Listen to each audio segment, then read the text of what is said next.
Already Batman number 6. We are pretty much half a year in the new Matt Fraction Batman run, and I think things are starting to pick back up again because this issue was pretty great. Kind of jumps around a bit. A lot of things happen in this issue, but still a very fun issue nevertheless.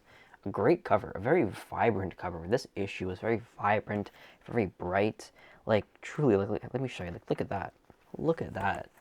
It's nice seeing some light colors in a Batman comic. Not everything has to be so doom and gloom. Like, such a, you know, bright issue. Like, oh my gosh.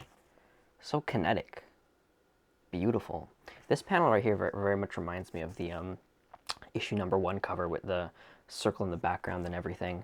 I feel like every issue there's at least one shot of Batman just looking just completely aura-farming and his suit looking just magnificently fantastic. And we got our aura-farming beautiful shot right here. Look at that. That's awesome. I think I showed this page already, but we also see this kind of, I love when Batman's things, these things over here are of use, and we got these like ejecting spiky things, which is fun, really fun. This honestly might be the best looking art Chip Zdarsky has done for a Batman comic, in my opinion. This was like the best looking Batman comic I've read in a very, very long time. And I can't believe I'm going to say it. I can't believe I'm going to say it. Better than anything in Hush 2, visually at least, and storytelling obviously. But yeah, visually, honestly, I'm not really one for this type of very digitally looking style of art. I very much prefer traditional art styles. So you'd think I'd prefer the Jim Lee thing, but for the purpose of the story and like just for this story alone, honestly, this looks better than anything in Hush 2. I can't believe I just said that, but shout out to Jorge Jiménez. This is fantastic, fantastic looking art. We kind of get a little resolution to the Doctor finding out that Bruce Wayne is the father of Damian, and I originally I thought Batman was more cooked than he actually is, because for a second I thought like she realized that Bruce Wayne is Batman, but she doesn't know that. She just thinks that his son, Bruce Wayne's son, is working for Batman, and when she's mimicking Batman, she puts her fingers up on her head. That's like hilarious. I was looking at this panel for so long because it's just so cute the way she imitates Batman. That's just hilarious. I love that very much.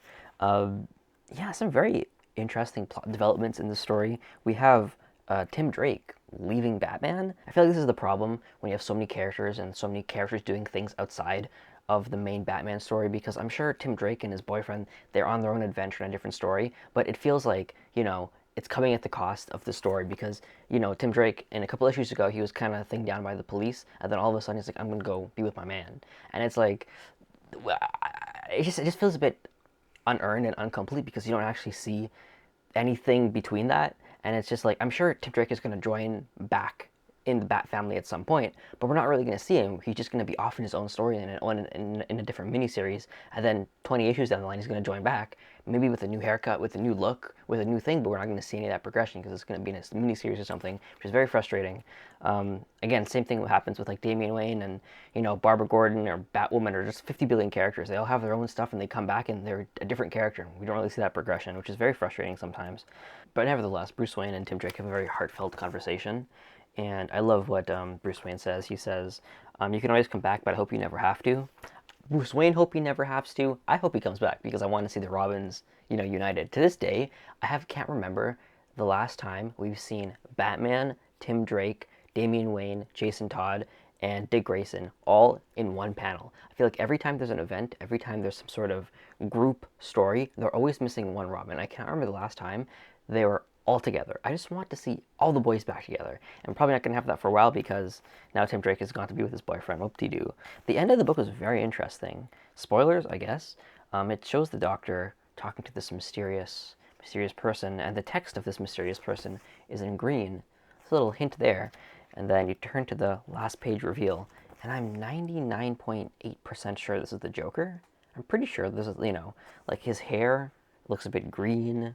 He has red nails. I don't know, he looks kind of fat though. I feel like the Joker's never been this fat before. And if you look at his head, I don't know, the thing on his head just kind of reminds me of like the stuff Darth Vader has to have on his head, and like it's just giving Darth Vader the way how he's like his whole head and the mouth and everything is set up. And he's like literally in like I don't know what the chamber thing is called, but like literally I think in like episode 5 of Star Wars, he was like in some water chamber or something, something like that. Um, but yeah, it's giving Darth Vader. But again, I think this is supposed to be the Joker. If it is, it's very ironic that his mouth is covered because you can't see him smile. But again, he's very fat to be the Joker. But he's all white. He's all white, so I assume it is the Joker. And he did say Batman is his best friend, so it probably is the Joker. I don't know. Interesting. We're going to be getting Fat Joker, and interesting that the Doctor is working on him. So okay, okay. Overall, quite a solid issue. Pretty good. I'd say worth the money. Yeah, this arc heading in quite the right direction. It was kind of in the middle. It kind of really wasn't feeling it, but the last issue, this issue, is kind of getting back on track. I'm looking forward to see where it goes next. And yeah, one last thing I'd like to say is why can't we like have like fun and interesting backup stories? You know what I mean? Why does it have to be like a bunch of weird promotions for series that no one is going to read? Because literally, like this whole section of the book is like promoting like DC and AEW, like some wrestling thing. Who's gonna read that? And then it's promoting some other thing, Bleeding Hearts with Dennis Camp, and it's like I don't care about any of this. This is a Batman comic. At least like maybe promote some Batman material. Maybe I don't like. I'm not out to read Bleeding Hearts and AEW. Like I don't know. It's just very frustrating. Like this is just honestly this is just a waste of pages. It's like a waste of trees to me. So like, hey, make this comic book $4.50 American, and then take all this stuff out because it's just useless. Give us an actual like cool backup story that has gives this main story like added context, or it's like a side mission. Like there's definitely some backup stories in Snyder's run that were like really cool and that added to the context of the main stories. And like, why can't we do that? Why do we just have to promote? So like, it's not even bat related. Anyways, if you are interested in DC/AEW, there you go. You get your preview right there. So whoop-de-doo. And yeah, still a very solid issue.